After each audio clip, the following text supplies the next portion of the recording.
ભગવાનના ઘણા બધા સ્પેશિયાલિટી વાળા ભક્તો, એમાં અજબ કુંવરની સ્પેશિયાલિટી એ ચોપટ ખેલના અંદર હતી. ભગવાન કે છે અમુક વ્રજવાસીઓ એ દૂધમાં સ્પેશિયાલિટી વાળા, અમુક માખણમાં સ્પેશિયાલિટી વાળા, અમુક હોળીમાં સ્પેશિયાલિટી વાળા, પણ અજબ કુંવર પાસે દૂધ માખણ ને બધું ન મંગાય. આ તો રાણી છે, આના સાથે તો રોયલ ગેમ રમાતી હોય. એટલે ભગવાને પણ જેવો જીવ એ પ્રમાણે એને પોષણ આપ્યું છે. जिस प्रकार का जीव का स्वभाव होता है उस प्रकार भगवान उसको पोषण देते हैं. इसलिए कहा गया भक्ति मार्ग के अंदर स्वभाव बदलने की आवश्यकता नहीं, जैसा स्वभाव है वही स्वभाव को भगवान के अंदर परिवर्तित करने की आवश्यकता है. તમને જે ગમે છે એ ભગવાનના માટે ગમાડતા થઈ જાઓ. તમારો જે સ્વભાવ છે એ ભગવાન તરફ વાળી દો, તો એવા જ સ્વભાવ સાથે ભગવાન તમારો સ્વીકાર કરતા હોય છે. એ જ ભાવને ભગવાન પોતાના ભાવના અંદર બદલી નાખતા હોય છે. ચોપટ ખેલ દ્વારા ભગવાને અજબ કુંવરને પોષણ આપ્યું છે અને એના સાથે રમવા લાગ્યા છે. ખૂબ સુંદર રીતે અજબ કુંવરને ભગવાનનો સાક્ષાત્કાર થયો. પરમાત્માનો સાક્ષાત્કાર એ પરમાત્માની સેવાથી થાય.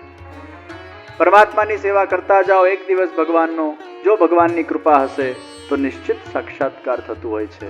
પણ પાછું અગેન સાક્ષાત્કાર હજી સુધી થયો નથી, એનું બર્ડન માથે નહીં રાખતા.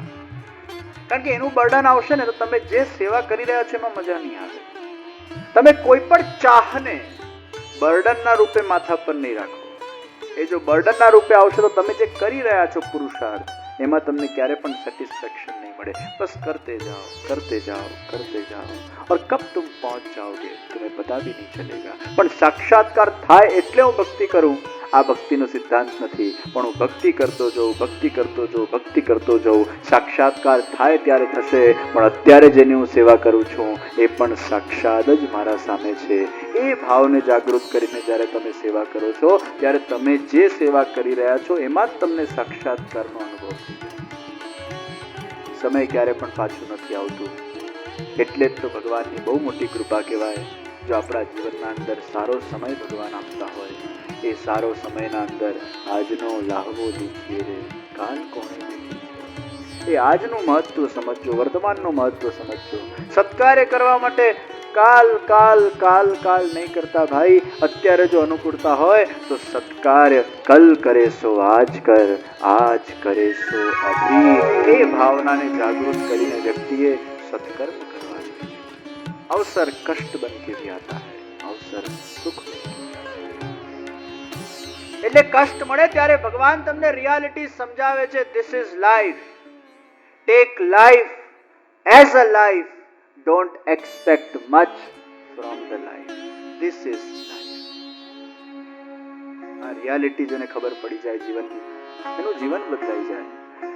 सोच को बदलो सितारे बदल जाएंगे, नजर को बदलो नजारे बदल जाएंगे, कश्तियां बदलने की जरूरत नहीं, अरे दिशा को बदलो किनारे बदल जाएंगे. દિશાને બદલવાની કિનારા બદલાઈ જાય. અને ભગવાનની આવી કોઈ કૃપા થાય ને, આવું કોઈ કષ્ટ મળે ને, એ દિશા બદલાઈ જાય. અને ભગવાન ઘણીવાર છે ને આવું કષ્ટ જાણી જોઈને આપતા હોય. કારણ કે આપણી દિશા એમને નથી બદલાતી ને. મેં કીધું ને, સત્સંગ તો સાંભળીને તરત ઉડી જાય છે. એટલી જાગૃતિ નથી આવતી, ફોર્મ ડિસિઝન નથી લેવાતું. મારે કરવું જ છે. એક બે મોટો ઝાપટ મારે ભગવાન, પછી ખબર પડે ખરેખર આ જગતમાં, આ સંસારના અંદર બહુ કષ્ટ. अवसर कष्ट बन के आता है और सुख बन के आता है. अजब कुंवर बाई के जीवन में बहुत बड़ा अवसर मिला. मांग अजब कुंवर, तुझे क्या चाहिए. अजब कुंवर बाई के राज, अब सदा के लिए आप मेरी कोठड़ी के अंदर ही विराजमान हो जाओ और अहर्निश में आपके दर्शन कर सकूं. आप मेरे आंखों में से एक क्षण के लिए भी ओझल न हो. आपका सानिध्य मुझे सर्वदा प्राप्त हो. आप मेरी ही कोठड़ी में आकर बस जाओ, यही आपसे मांग. अरे अजब, ये तूने क्या मांग लिया. और अभी तो श्री गुसाई जी विराजमान है, अभी तो ब्रज में मुझे कितनी लीलाएं करनी है. पर अजब, तूने मेरे पास कुछ मांगा है, तुझे निश्चित मिलेगा. लेकिन थोड़ा धैर्य रखना, थोड़ी प्रतीक्षा करना.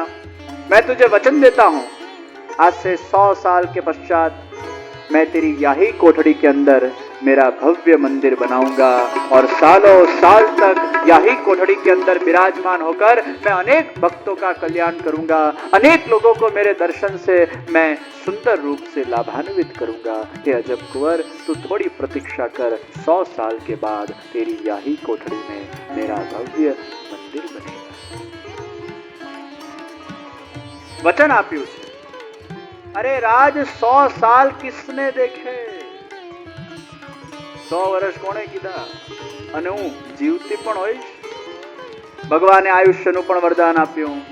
अजब कुंवर, जा मैं तुझे आयुष्य का वरदान देता हूं कि जिस वक्त तेरी कोठरी के अंदर मेरा भव्य मंदिर बनेगा उस वक्त तेरी उम्र 135 साल की होगी और तू तेरे नेत्रों के द्वारा मेरे सुंदर दर्शन कर पाएगी। तने हूँ आयुष्यनो पण वरदान आपू छू, पण राह जो। प्रतीक्षा है भक्ति मार्ग के अंदर, तप है भक्ति मार्ग के अंदर, अने तप करता जाओ क्यारे भगवान मळी जशे खबर नहीं पड़े। भगवाने बहु मोटो वियोग अने विरह आप्युं छे अजब कुंवरने। 100 વર્ષ પછી શ્રીનાથજી પધારશે। 6:45 થયા।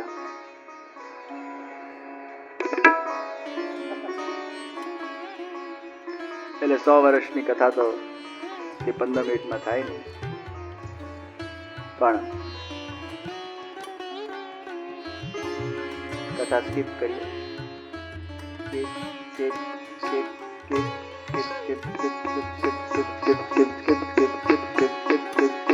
2 वर्ष, 3 वर्ष, 4 वर्ष, 5 वर्ष, 6 वर्ष, 7, 8, 9, 10, 11, 12, 13, 14, 15, 16, 17, 18, 19, 20, 21, 22, 23, 24, 25 વર્ષ કે 25 ગયા। 75 બાકી, 25 બીજા બ્રેકમાં સ્કીપ, એટલે 50 સ્કીપ થાય। 50 વર્ષ તો ક્યાં નીકળી જાય ખબર પડી? તમને 50 ક્યારે પૂરા થઈ ગયા ખબર પડી? કાચમાં જો તો હમણાં જ 50 થયા। 50 વર્ષ બહુ જલ્દી જતા રહેતા હોય। 50 પછી કાઢવા અઘરા છે। 50 તો બહુ ફાસ્ટ જતા રહે, પણ 50 પછી સમય કાઢવો એ બહુ અઘરો છે। પણ 50 પછી જ સમય છે કે તમે ભગવાનની ભક્તિ કરી શકો છો। એટલે જીવનના અંદર 25 વર્ષ ભણવા માટે, 25 વર્ષ સંસાર માટે, તો બીજા 25 વર્ષ ભગવાન માટે આપજો। એક અખતરો તમારા પાસે કરાવો, એક અખતરો કરાવો, અને તમારે બધાએ કરવાનું છે। નહીં કરે બાજુવાળાને સોગંદ, જે બાજુવાળાનું અહિત ઈચ્છતો હોય એ નહીં કરે।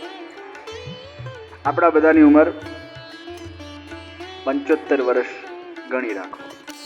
75 ના ઉપર જેટલા હોય 100 થી ગણે। આમ 75 પછી શું છે કે બધું કિનારે આવી ગયા, ક્યારે ધક્કો વાગી શકે એમ છે। પણ જે 75 થઈ ગયા છે એ પછી 100 થી ગણજો। ભગવાન 100 વર્ષના કરે, જે 75 પૂરા થઈ ગયા એમનો શતાબ્દી મહોત્સવ થાય। હારી શુભકામના। પણ અત્યારે જે યુવાનો છે 75 ગણો। આંખ બંધ કરો,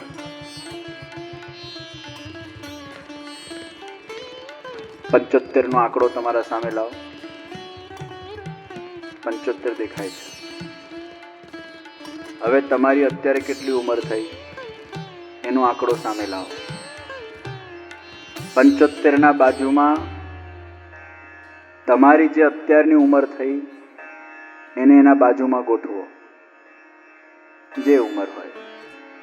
75 અને તમારી ઉંમરના વચ્ચે માઇનસ સાઇન મૂકો। 75 માઇનસ તમારી જેટલી ઉંમર હોય એને કરો, ઇઝ ઇક્વલ ટુ આંખ ખોલો।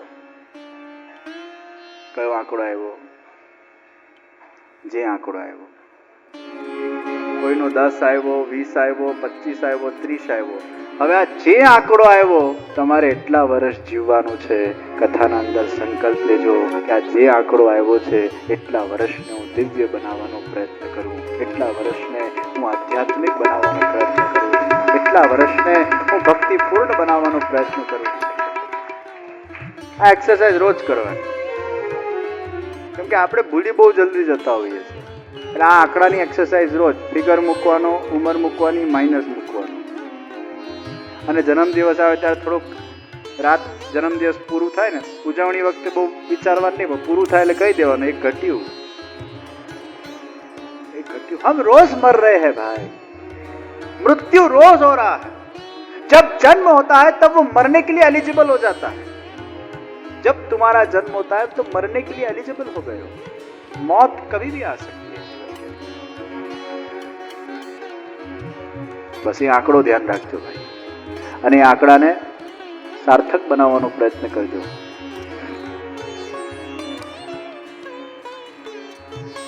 આમ બધા કરી શકે,